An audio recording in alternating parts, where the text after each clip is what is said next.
Hello, greetings to you and welcome to this other lesson. In this lesson, we're going to focus on computer software. Remember that we have said the computer has three major components: the software, the hardware, and the user. In this other lesson, we're going to concentrate on a computer software. A computer software, like we said, is a collection of instructions that enable a user to interact with a computer. Its hardware component or perform specific tasks. Without pieces of software, a computer would be useless. There are several categories of software, but the most common ones are system software and application software. A system software provides the base for a computer's functioning. It provides a medium of interaction between a user and the computer. System software link hardware components together and enable them to recognize each other. Without a system software, hardware components will be on their own. They will not be able to identify or recognize each other. Examples of system software include Android, iOS, Mac OS, Linux, Windows, among others. Most of us have smartphones, so we have at least seen and used a computer. While an application software is designed for computers to execute specific tasks, application software is intended to extend the functionality of a computer. Examples of application software include word processors, spreadsheets, browsers, presentations, among others. A computer software is one of three major components. That is to say, without a computer software, the computer cannot function. Okay, let us get onto our PC and see how the features of a system software looks like. In our case, Windows. Windows is a graphical operating system developed by Microsoft. It allows users to view and store files, run software, play games, watch videos, and a lot more. Microsoft has produced several editions of Windows, starting with Windows XP. The latest version of Windows is Windows 10. Windows 10 includes a wide array of features, tools, and applications to help us get started with the basic functionality of a computer. The first and the most prominent feature of Windows is the desktop. The desktop is what you are seeing. On the desktop, you can find my mouse pointer moving. That is already a feature of Windows. You have the mouse pointer. You have the pointing device, which is what we talk about the graphical user interface. Our desktop is a place where we can organize our applications, folders, and documents, and they all appear on the desktop as icons. Just to remind you that icons are images that looks like what they actually represent. When you look at this icon, you see it looks like a computer.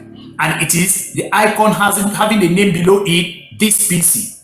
When I allow my mouse to rest on it, you find a brief description of what that icon does. It tells you that this icon will show you the disk drives and hardware connected to this computer. That is what that icon does. When you switch on your computer, the first screen that you see is your desktop. And on this desktop, you have icons and you have the taskbar. The taskbar is this bar that you have at the bottom of your screen. And just as the name suggests, it is a place where your task will appear. The various things that you are doing on the computer will be represented on your taskbar with a button. We're going to look at the taskbar in more detail. From this your desktop, you can already launch a program. And you can launch a program by using either the desktop icons, using the start menu, or using the quick access icons that are found on your taskbar. the Start menu is located at the bottom left corner of your screen. The Start menu contains a list of applications. When you click on the Start menu, this is you take your mouse pointer, you bring your mouse pointer to the bottom left corner, bottom left of your screen. You allow your mouse to rest there. You'll find the tip will come up, Start. On the Start menu, when I click the Start menu, it contains a list of applications and utilities that are currently installed on my computer. I can therefore scroll or I can carry with this bar up and down to have a view of all the programs that are installed and all the utilities. When I scroll and I check, I can see all the programs that are installed on my computer and all the utilities that are found on my computer. If you want to select any of them, we're going to click, and when we click on it, it's going to be selected and the program will load. Let's go ahead and load Microsoft Word. This is Word. When I click on it, it's going to load and open Microsoft Word. That is how simple it is to just launch a program and reuse. This is Microsoft Word that we have launched already, and it has opened and our program is ready for use. We can go ahead and reuse it. The next feature of Windows is the taskbar. The taskbar, as the name suggests, is a bar that contains buttons corresponding to programs that are currently opened. When you look at the taskbar, you have these are windows that are currently open. You will have buttons on the taskbar that correspond to the windows that are already open. We can then switch between tasks, which is what we call multitasking, because we can open many folders, many programs, many applications, or many files at the same time. And the switching from one to another is referred to as multitasking. On the taskbar also, we have a quick launch area. These are icons that provide a quick launch or quick access to specific programs. This is Mozilla Firefox that has been pinned to the taskbar. If I click on this Firefox, it's going to launch the browser Mozilla Firefox, and I'll be able to surf the internet. That is how the taskbar functions, and we are able to launch any program as far as the program is pinned or the icon of the program is found on the taskbar quick access area. On the taskbar also, we have a notification area. The notification area is found on the right of our taskbar. The notification area, it shows the date and time and also has some features. You can check the right of our taskbar or the bottom right of your screen. You will find a notification area there. When you open any program, therefore, folder or file, a corresponding button appears on the taskbar from where you can switch between opened programs or opened folders or opened files. Switching between these opened files is referred to as multitasking. Another feature of our Windows is the control panel. The control panel is a major feature of Windows. It is a collection of tools that will help you configure and manage the resources on your computer. You can change the settings you desire. You can change settings for printers, video, audio, mouse, keyboard, date, time, among others. On your control panel, you can change even your account type. You can change the way your system appears, the appearance, and you can personalize it.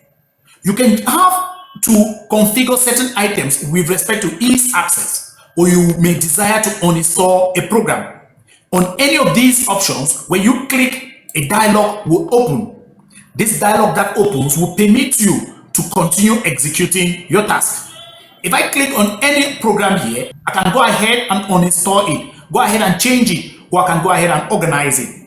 Another feature of Windows, which is very important, is the File Explorer. The File Explorer is also called Windows Explorer. The Windows Explorer or the File Explorer provides you with a view of the files and folders on your computer. You can browse the contents of your hard drive.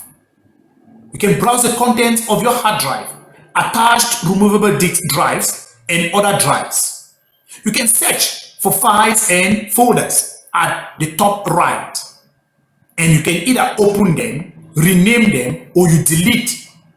When you see any file, you right click on it, you have many options. You can open, you can delete, you can do anything you desire to do with the file.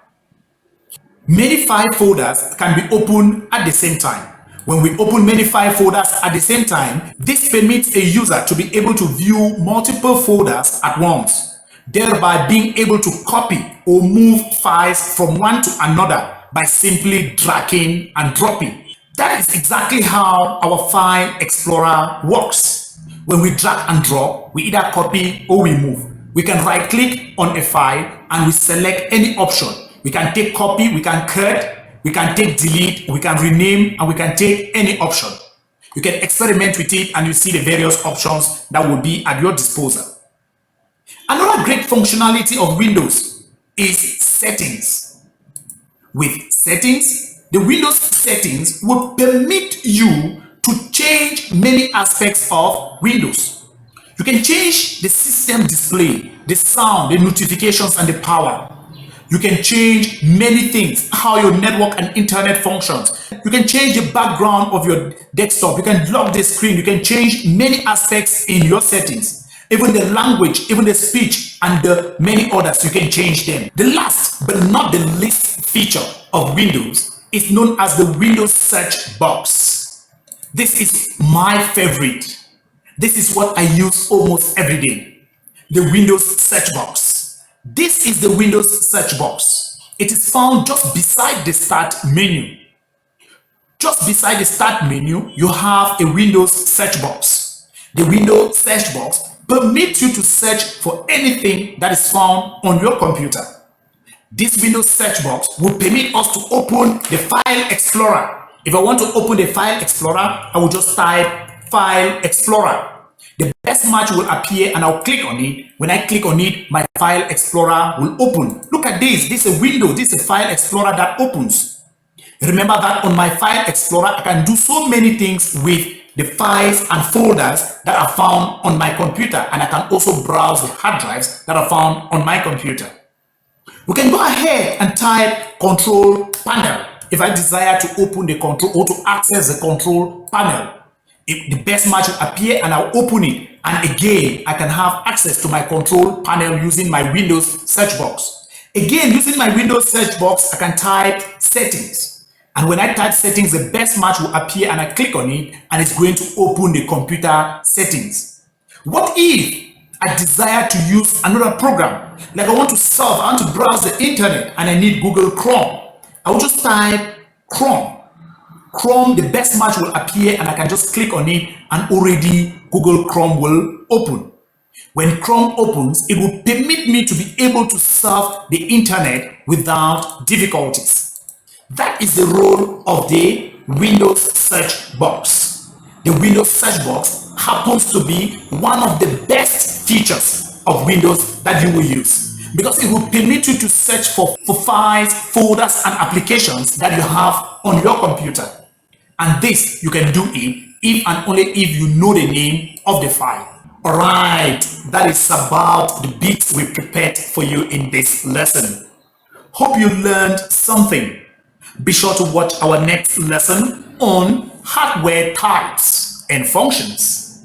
Remember, we have said the computer has three major components. Today we just covered one component, which is the software. In our next lesson, we're going to talk about hardware, the hardware components of a computer. Remember also that we try as much as we can to make everything very, very simple and down to earth, so complete beginners can as well pick up and move along with us. Remember to use your computer daily. For practice is the only way you will get to understand and master how the computer functions. For the meantime, we encourage you to play computer games like Microsoft Solitaire, Zuma, and Mavis Beacon. These games are very, very important for computer beginners. They will help you to master the use of the mouse and the art of data input using the keyboard. These games are very, very important, and when you play,